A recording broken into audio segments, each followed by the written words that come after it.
Welcome to CAN, Caribbean Affiliate News. My name is Siobhan Gobin. Here are the stories that we're following today, August 10th, 2013. In Trinidad and Tobago, Jack says Laventille has gone green, but the PNM MPs laugh it off. Liat signs $65 million loan agreement. The OECS marks 2 years of free movement of persons throughout the Economic Union.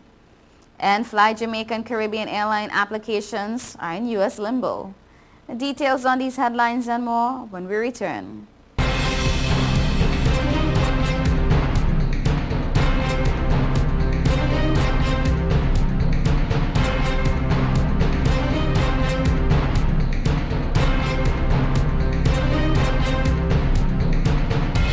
Since we announced Sign and Drive with zero out of pocket and low monthly payments, cars been flying out of Bronx Honda at a record pace. Whoa! New Accord with zero out of pocket for $249 a month, or new Civics just $199 per month, or save thousands with 0% financing.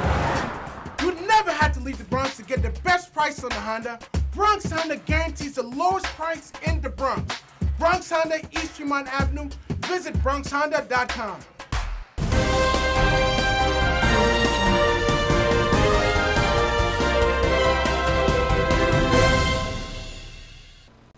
Welcome back to CAN, Caribbean Affiliate News. My name is Siobhan Gobin. This segment of the news is sponsored by Emerald's Travel. For the first time in its history, the PNM is in danger of losing its stronghold of Laventille, and the threat is coming from former FIFA Vice President Jack Warner's new Independent Liberal Party.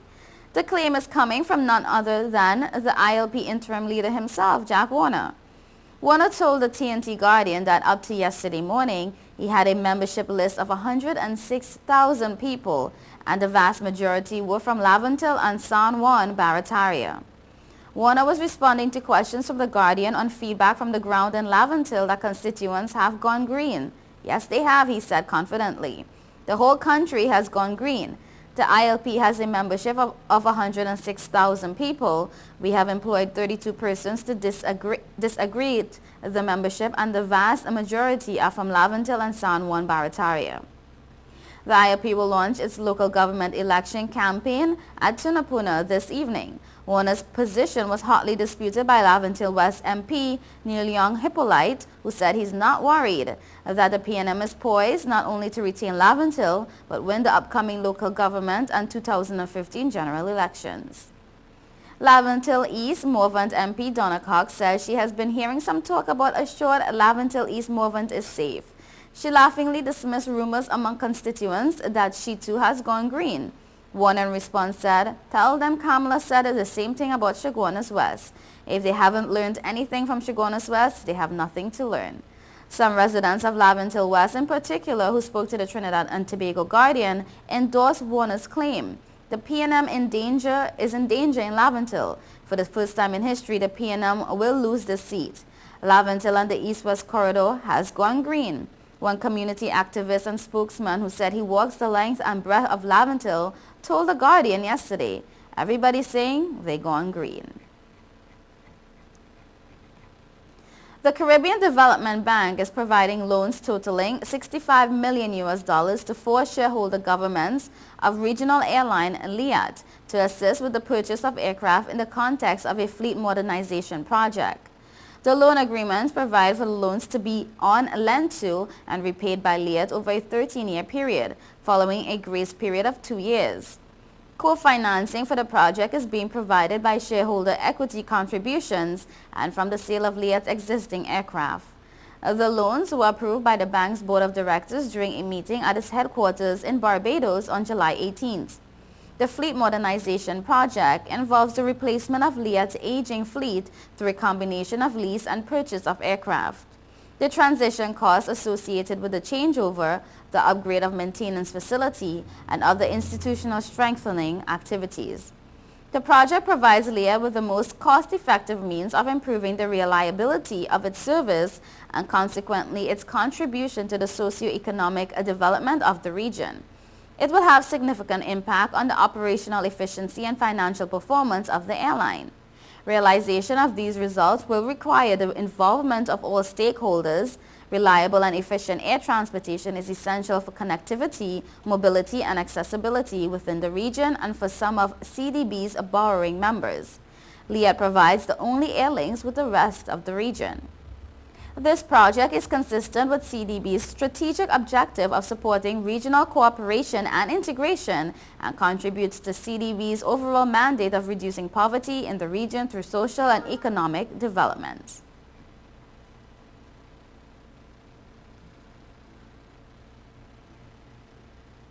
On Thursday, August 1st, marked 2 years since Organization of Eastern Caribbean States heads of government declared that people of the OECS region can't move freely throughout the OECS Economic Union, which was established by the revised Treaty of Basseterre. Through this regime, arrangements are being enhanced for OECS citizens to enjoy free movement throughout the 6 independent member states of the OECS and most recently Montserrat. Chairman of the OECS Authority, Prime Minister of Antigua and Barbuda, Baldwin Spencer, said the free movement of nationals is important to the development of one economic space among the OECS member states. The arrangements agreed by member states to give effect to the revised Treaty of Basseterre are for persons to enter the participating member states without hindrance and remain for an indefinite period in order to work, establish businesses, provide services, or to reside. There is a solid commitment among the member states to have persons enjoy free movement throughout the OECS Economic Union. The OECS chairman noted that participating OECS member states are working towards ensuring that the necessary processes and mechanisms, such as legal documentation, are in place to firmly buttress the free movement arrangement. Alma Jean Isaac heads the OECS Secretariat's Regional Integration Unit, which coordinates activities regarding the implementation, monitoring, and evaluation of the OECS Economic Union. Isaac noted that member states are at different stages of implementation of the legislative and administrative requirements regarding the free movement of the OECS nationals. Isaac added that there may be a country that has not yet done the work in respect of its law for immigration, but it's facilitating the movement of OECS citizens administratively. She also noted the case of 2 member states in which the matter of indefinite stay regarding the free movement of OECS nationals is not yet in effect. The finalization of arrangements will naturally enhance confidence and participation, thereby reducing difficulties encountered by persons seeking to enjoy the privileges associated with the free movement of OECS nationals as stipulated in the revised Treaty of Basseterre, which took effect on January 21, 2011. Gaston Brown, parliamentary opposition leader, was part of Antigua and Barbuda's delegation to the first official sitting of the OECS Assembly in March 2013. During the debate on the motion on the challenges to the free movement of persons within the OECS Economic Union, he emphasized the importance of leaders being fully committed to the free movement of OECS nationals and the advancement of the OECS integration process through the common services and the multiple sub-institutions of the OECS authority. The opposition leader expressed the confidence that OECS nationals want to move freely and have the will to become one people with a common destiny. Almost 3 months after pulling out from Guyana, one of the biggest airlines in the U.S. is reportedly claiming that unfair operations of Caribbean Airlines Limited are among the main reasons for its withdrawal. The disclosures are part of the claims made by the U.S. airline industry and the largest pilots union on behalf of Delta and other carriers in filings to block planned flights by 2 regional operators on the Georgetown, New York routes.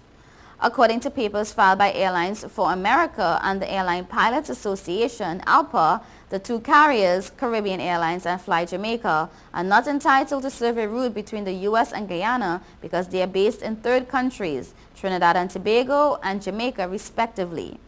Initially, Delta had claimed that the route was unprofitable, a statement that was disputed by the government. The Georgetown, New York route is the busiest from Guyana. Last year, 2 low-cost airlines, EasyJet and RedJet, folded, leaving only CAL and Delta to ply that route. In February, Delta announced that it was pulling out in May, leaving only the Trinidad-owned CAL. This was after almost 5 years in Guyana. The announcement has taken Guyana by surprise. The government, to entice CAL to keep its fare down, has granted the airline flag carrier status, which would have allowed it to fly directly between Guyana and the U.S. Fly Jamaica, partly owned by the Guyanese pilot Ronald Rees and based in Jamaica, has also applied to the U.S. to fly the route. The applications are being considered by the U.S. Department of Transportation. According to a Travel Weekly report, at issue is a pending application by CAL to drop the unprofitable short segment of its Trinidad, Georgetown, New York route and operate strictly between the U.S. and Guyana. Airlines for America said in a legal pleading that the two applications raise serious and troubling issues for consumers and for the industry, which traditionally takes a bilateral approach to international routes. That means the traffic ride between country and country B is generally reserved for the airlines of those countries rather than carriers from third countries. Airlines for America said Caribbean Airlines' third country operations are responsible for forcing the cancellation of Delta's Guyana service and added that so-called doing business issues such as fuel subsidies from Trinidad and Tobago and excessive taxes in some countries make it difficult for U.S. carriers to compete. In such an environment, A4A said the Transportation Department should be working on clearing away these impediments rather than granting special favors to the region's carriers. In the same vein, ALPA said neither of the Caribbean carriers can point to any compelling U.S. public interest that will be served by their proposed operation, especially since a U.S. carrier has just surrendered its service in the market. Guyana would be badly affected if the DOT refused to allow CAL and Fly Jamaica to operate the route. Currently, with the presence of only CAL, there have been concerns with passengers complaining about high airfares out of the country. Government officials are set to meet with CAL's executives today. You're watching Caribbean Affiliate News. We will be right back.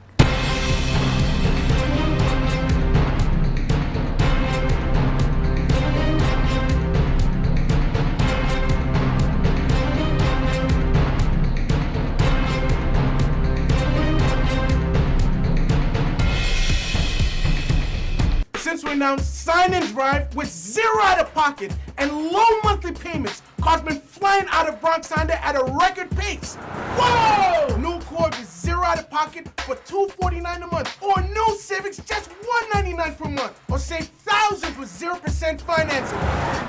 You never had to leave the Bronx to get the best price on the Honda. Bronx Honda guarantees the lowest price in the Bronx. Bronx Honda, East Tremont Avenue.